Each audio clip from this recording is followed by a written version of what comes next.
Since 1956, 4 generations of the Frank family have made wines that have consistently ranked in the top 100 wines in the world. Today, we are interviewing the president of Dr. Frank's Winery, Fred Frank, to learn more about this pioneering Finger Lakes winery. We're here today at Dr. Konstantin Frank Winery with third-generation proprietor Fred Frank. And no better place to start the day, because this is the oldest and most recognized winery in the entire Finger Lakes. We're doing 5 tastings here today that we expect to be very good, and Fred has been a very good host so far to show us and give us the history of the winery. And we're just looking forward to another great day and celebrating the greatest winery potentially in all of the upstate New York. So, cheers. Cheers. Cheers. Cheers.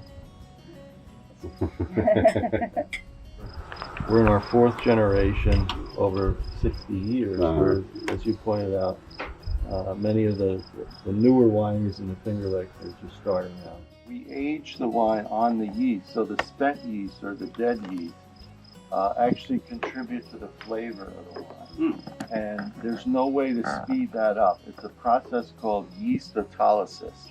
And basically, over time, the yeast cells break down and they add to the flavor of the wine. Our sparkling cellar is actually just down the road, and that's called Chateau Frank.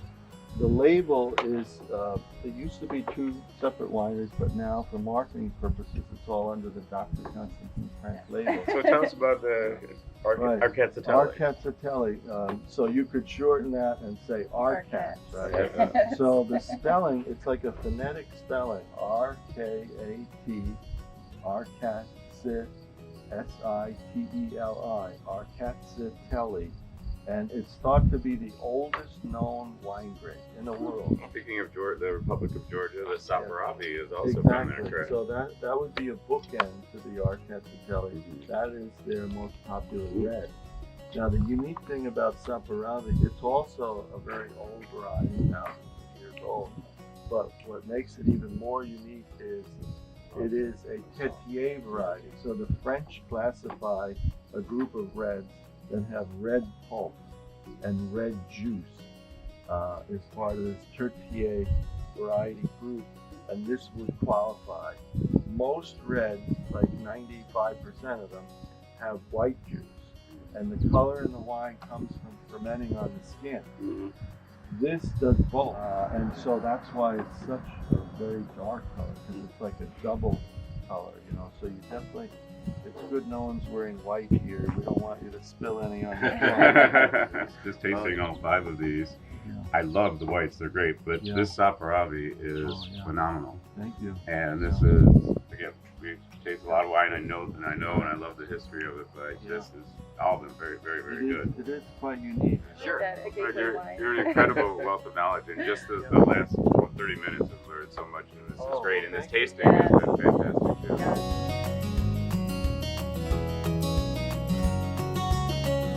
The building that we're standing in now was originally a winery in 1886. Yes, back in 1886, you see these hand-laid stone walls that give us terrific insulation, nice cool environment for the long-term aging of these sparkling wines. But this facility was built in 1886. It was called the Western New York Wine Company. Went out of business during Prohibition, and my father purchased it in the late 70s and continued the restoration.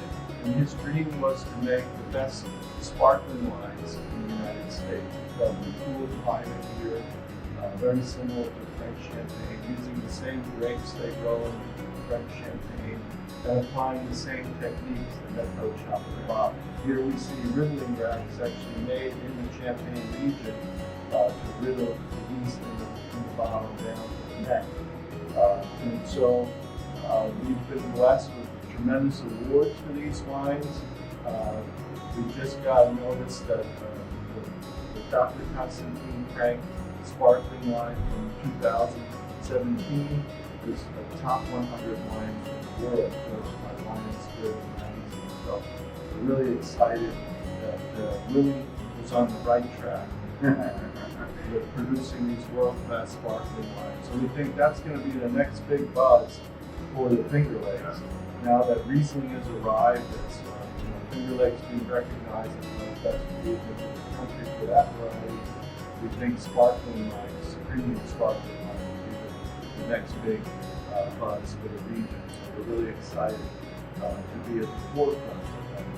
How many bottles would you say are in this building right now, in this cellar? Well, we produce about 3,000 cases, so there's 12 bottles per case every year.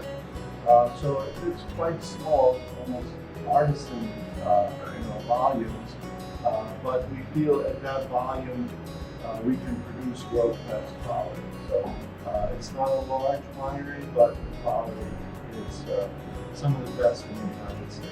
About 5,000 bottles. I think that would take us more than 10 days to drink.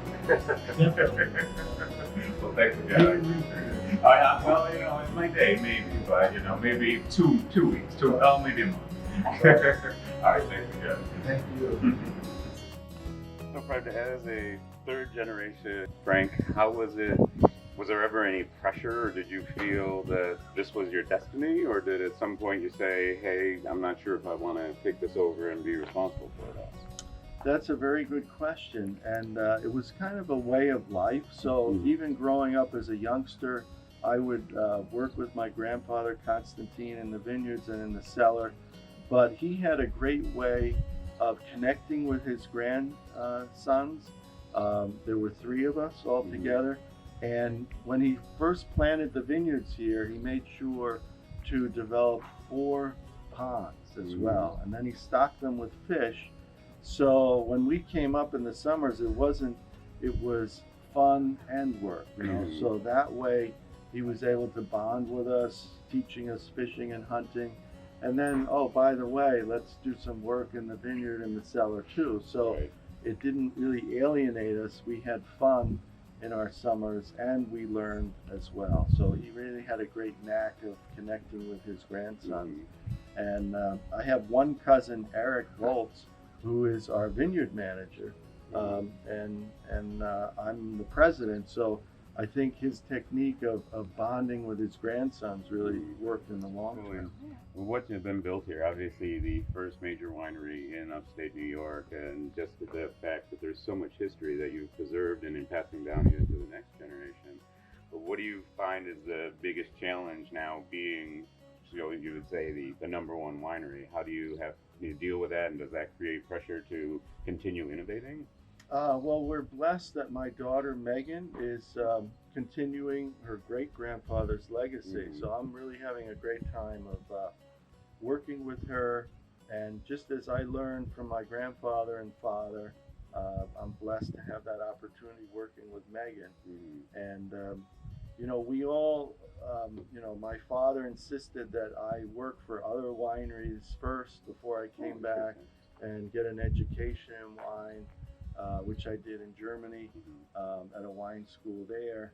And so I followed the same approach with Megan, and she has 2 master's degrees in wine, one from Cornell, one in Australia, Adelaide, and also worked at an Australian winery before she came.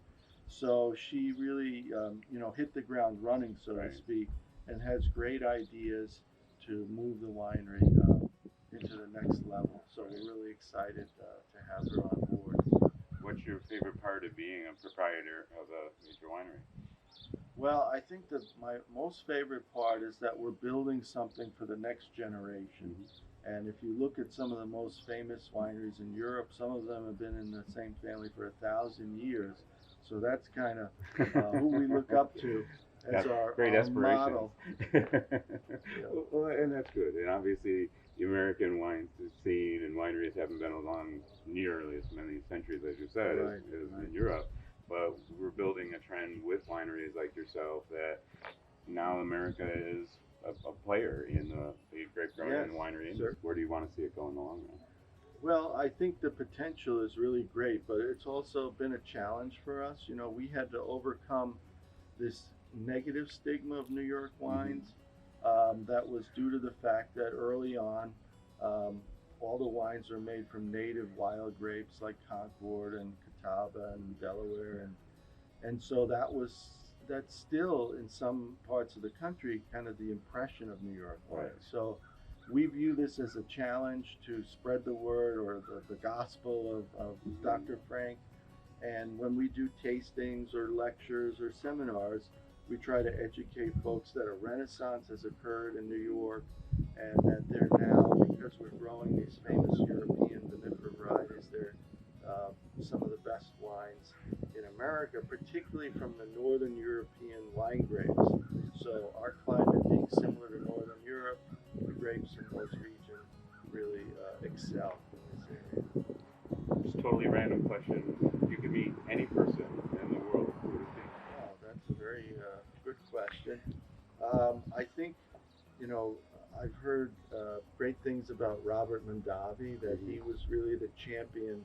I never got to meet him personally. My dad did, and they were actually friends. But my dad, Willie, is often compared to sort of like Robert Mondavi was the champion of premium wines in California. He really started that trend of varietal wines and quality wines. My dad had a great admiration for him and viewed his spot as kind of the champion of wines from the Finger Lakes and the East Coast. Yeah, this experience we've had here with you today has been fantastic. Thank you very much. Thank you.